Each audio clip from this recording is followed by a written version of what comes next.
le comentaba yo antes de irnos a un corte, el acercamiento que tiene el académico méxico-americano Tony Payan, doctor Tony Payan, pues con una cantidad de estudios impresionante, licenciatura en filosofía y lenguas clásicas, un doctorado en ciencia política, en fin, uno de los analistas más serios del fenómeno mexicano y del fenómeno en Estados Unidos, tanto de crimen organizado como de gobierno, y me da muchísimo gusto recibir al doctor Payan aquí en Los Periodistas para conversar sobre pues, el tema García Luna, que es el tema que está ahorita en boga, pero seguramente nos extenderemos en algunos otros temas relacionados con México y la relación con Estados Unidos.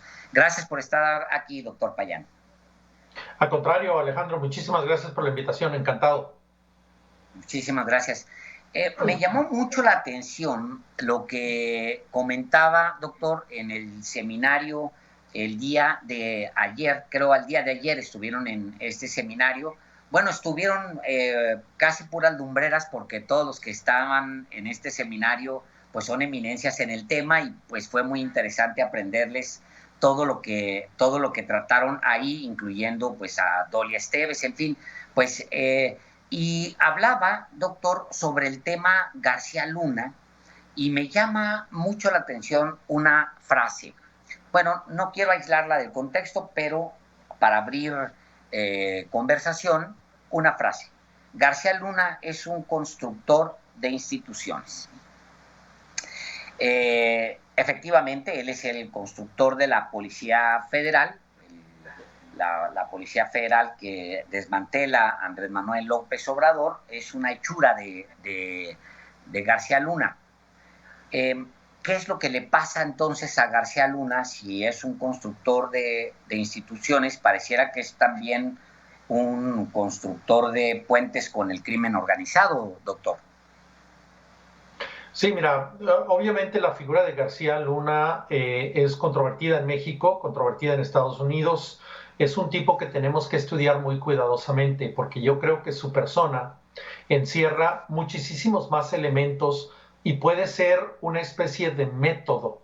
La persona de Genaro García Luna puede ser un vector para un análisis muy importante y muy interesante de muchísimas cosas, del crimen organizado, del Estado de Derecho en México, de la construcción de instituciones del Estado de Derecho, de los servicios de inteligencia en México, de la relación de México-Estados Unidos, de la corrupción, etcétera, etcétera. Me parece que hay un riesgo muy importante si sencillamente pensamos en que es un villano y que es una persona que merece lo peor, al cadalso y a sacrificarlo, etcétera. Ahí hay un riesgo moral. No estoy tratando de defender lo que pudiera haber hecho o no Genaro García Luna. Eso es un fallo técnico que se dirimirá en las cortes de los Estados Unidos, específicamente en Brooklyn, en Nueva York. Estoy hablando de que si lo utilizamos más bien como una figura que nos permite analizar todas las aristas, todas las complejidades no nada más de un periodo de México, sino de muchos aspectos del Estado de Derecho en México y del estado de la relación entre México y Estados Unidos, tenemos muchísimo que aprender. ¿Cuál sería ese riesgo moral al que me refiero? Sencillamente lavarnos las manos, tranquilizar nuestras conciencias políticas, morales, psicológicas, etcétera, diciendo que todo lo que ocurrió, incluyendo las corrupciones que Genaro García Luna, en las que Genaro García Luna pudiera haber participado, son finalmente, o él es finalmente culpable de lo que sucedió y no hay nada que arreglar. Yo creo que al contrario, hay que tomarlo como una figura esencial que tiene muchísimo que enseñarnos. Con respecto a lo de la construcción de instituciones que mencionabas, la doctora Correa Cabrera de George Mason University y un servidor de la Universidad Autónoma de Ciudad Juárez y Rice University, hicimos un estudio muy importante en el que entrevistamos casi 40 colaboradores muy cercanos de la administración de Calderón. Y entre ellos, Genaro García Luna es muy controvertido. Algunos tenían una admiración por su trabajo, su entrega, su inteligencia, su capacidad. y otros, por supuesto, lo calificaban como un hombre deseoso de poder, al presidente Calderón le hacía muchísimo caso, prácticamente todo, la atención del presidente la acaparaba Genaro García Luna, etcétera.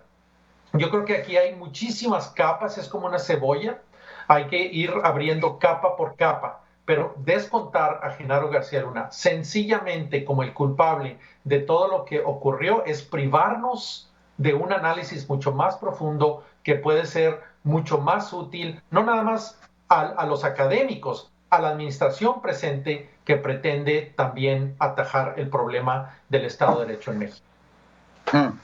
Sí, podríamos coincidir en que el juicio a Genaro García Luna podría ser en sí mismo un juicio a las acciones cometidas por la administración de Calderón en materia de seguridad. ¿Lo podríamos ver de esa manera, doctor Payán?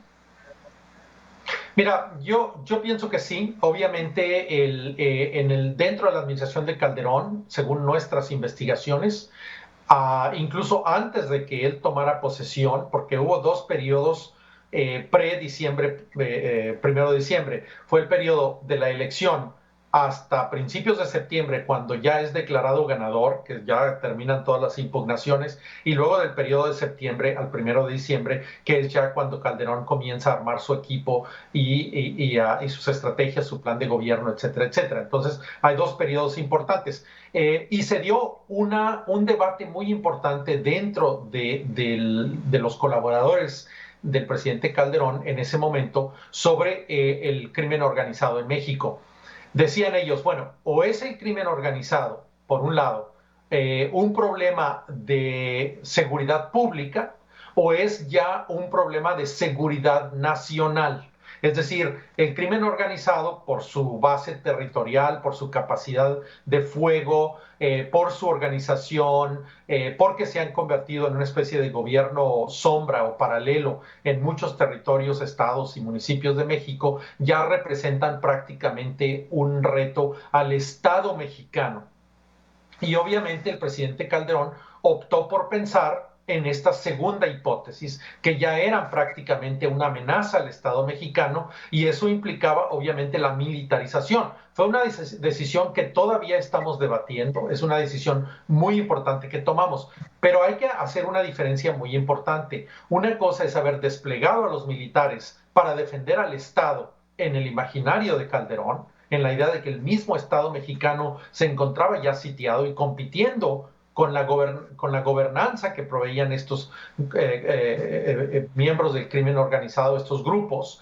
Y otra cosa es Genaro García Luna, porque Genaro García Luna no siempre se llevó muy bien con los militares. Incluso Genaro García Luna, en conversaciones que yo tuve con él, me tocó platicar con él 3 días seguidos en Houston y un día completo en la Ciudad de México, en donde él y yo tuvimos muy profundas conversaciones. Guadalupe Correa Cabrera, mi colega, participó en estas conversaciones conmigo, no en todas estuvimos los dos, pero platicamos muy profundamente con él, y Genaro hablaba de que involucrar a los militares era peligroso. Incluso él decía que muchas de las violaciones a los derechos humanos venían de los militares, y que los militares colaboraban no tanto por un interés de defender el Estado y de abatir el crimen organizado, sino porque era un canal para obtener recursos para las Fuerzas Armadas. Era una cuestión de política burocrática, y los propios militares se insertaban en esta lucha precisamente porque recibían recursos del Estado. Entonces, yo creo que este es el tipo de análisis más fino que tenemos que hacer, y que nos corresponde a los académicos, y de ahí podemos extraer las lecciones importantes, como te menciono, para los gobiernos, el presente y futuros en México, y por qué es importante pensar y seguir pensando este tema.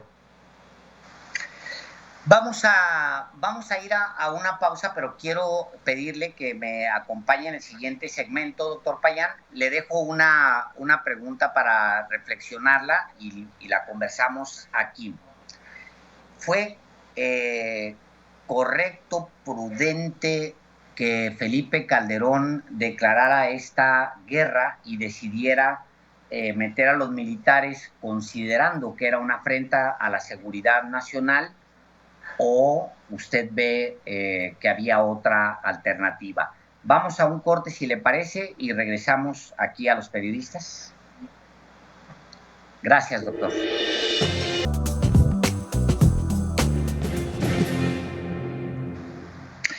Estamos de regreso aquí en Los Periodistas en una conversación con el académico Tony Payán.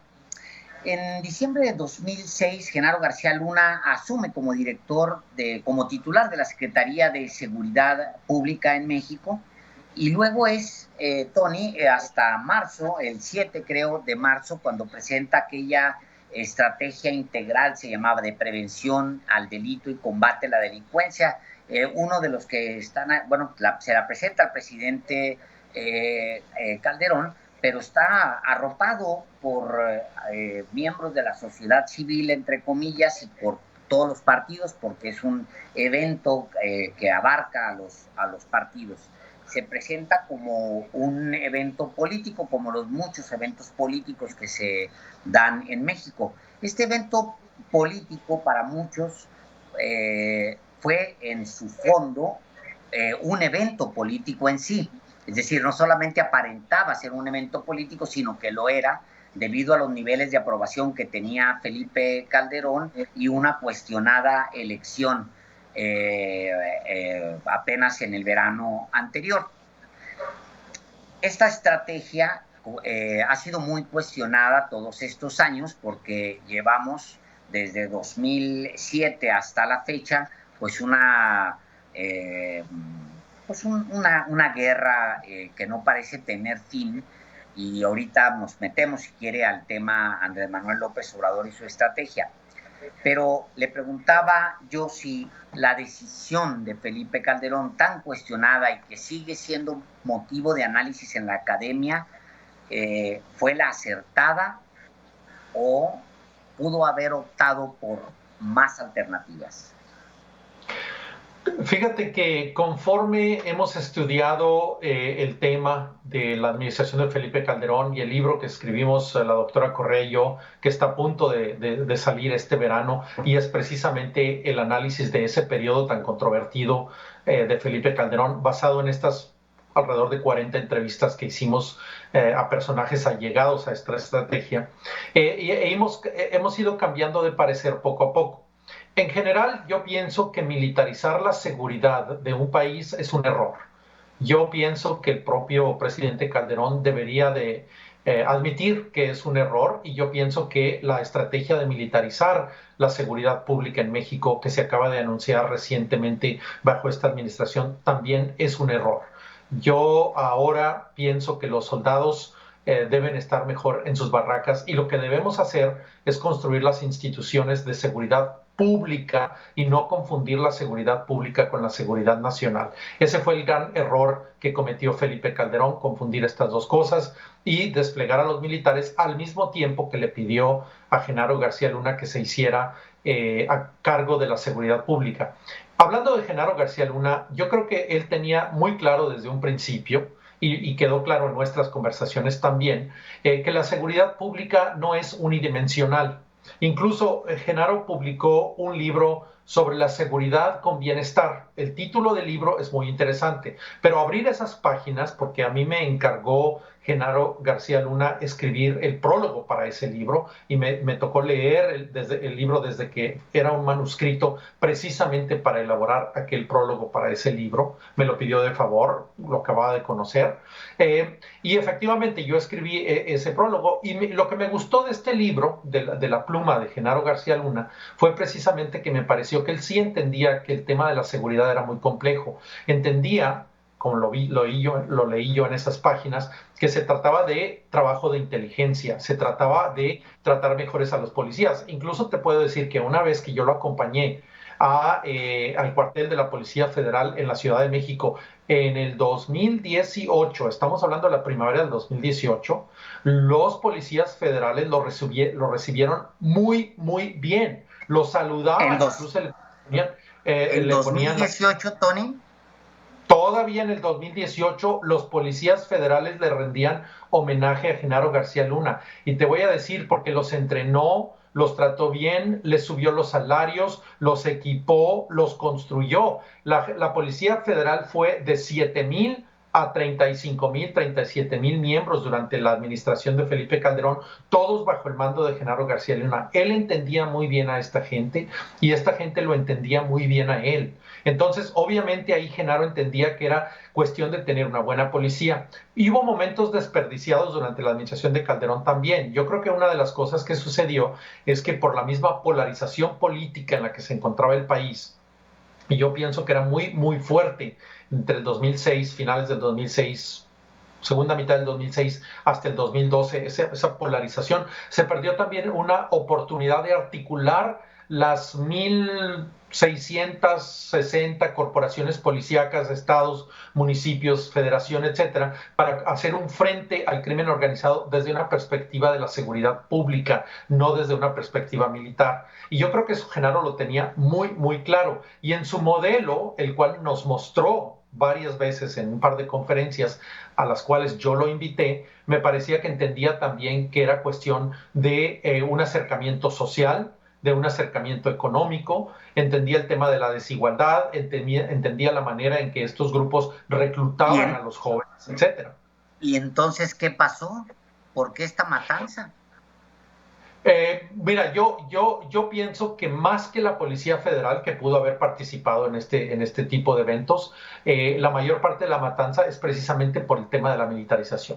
Los soldados no están preparados, no están listos. Yo creo que la mayor parte, muchas de las violaciones de los derechos humanos surgieron a partir de estas matanzas. Incluso alguien por ahí en esas entrevistas nos confiesa que los marinos en Veracruz llevaron a cabo prácticamente una matanza sistemática de los zetas y los enterraban y los desaparecían e incluso los tiraban en el mar.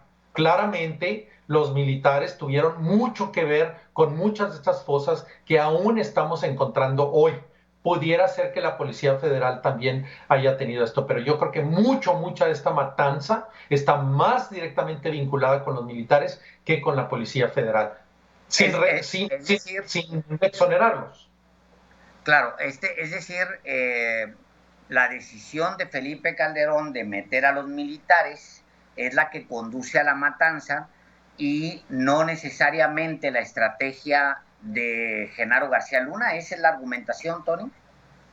Yo creo que había una rivalidad entre los militares y Genaro García Luna. Genaro García Luna es un tipo que entendía muy bien su papel, entendía muy bien que su área era la Policía Federal y él pensaba que él podía hacer el trabajo sin necesariamente tener que tener a los militares colaborando con él. Yo pienso que Genaro García Luna resentía un poco la presencia de los militares y pensaba que los militares tenían otros intereses, incluyendo los intereses de obtener recursos adicionales de parte del gobierno.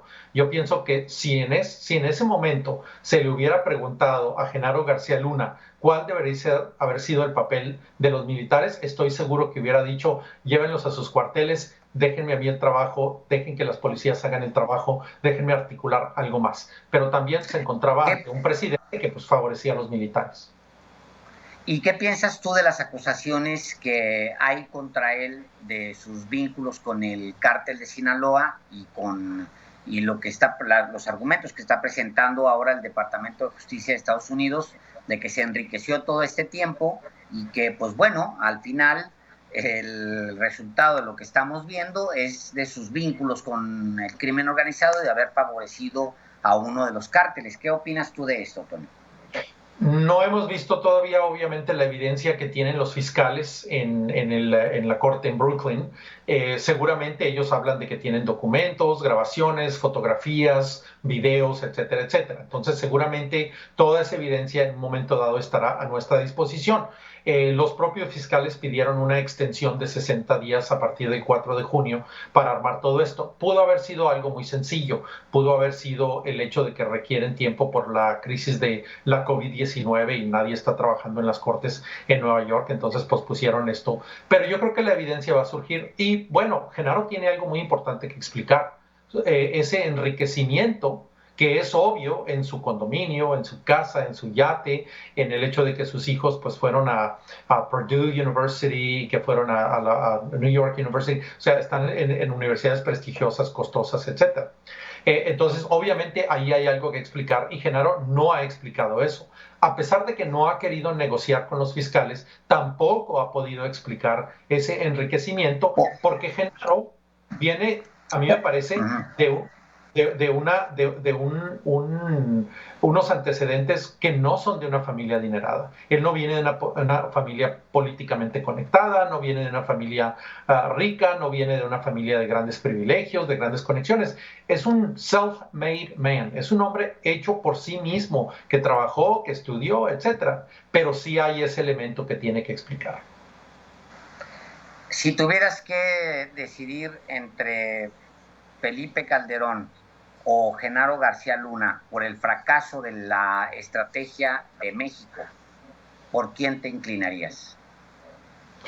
Mira, yo pienso que Genaro, esa pregunta es difícil por lo siguiente. Obviamente las decisiones son del presidente Calderón. El presidente Calderón es lo que llamamos en la administración pública y en la política pública en Estados Unidos un policy wonk. ¿Qué es un policy wonk? Es una persona que es casi prácticamente un mariscal de campo. Durante la administración de Felipe Calderón raramente ocurría algo que el presidente no supiera. El presidente se metía hasta en las cifras más pequeñas, exigía un gran nivel de detalle de todos sus burócratas, de todos sus colaboradores, exigía explicaciones, exigía números y columnas, etcétera, etcétera.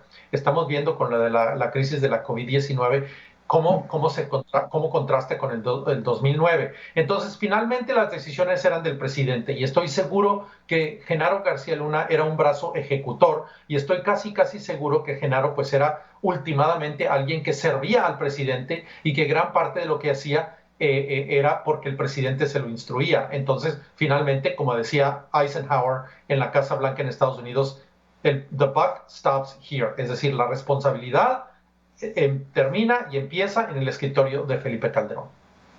Uy, bueno, Tony Payán, pues siempre un enorme gusto encontrarse contigo. Gracias por esta entrevista, por haber estado aquí en Los Periodistas. Como no, muchísimas gracias y un abrazo hasta la Ciudad de México. Muchísimas gracias, Tony Payán. Vamos a un corte y volvemos.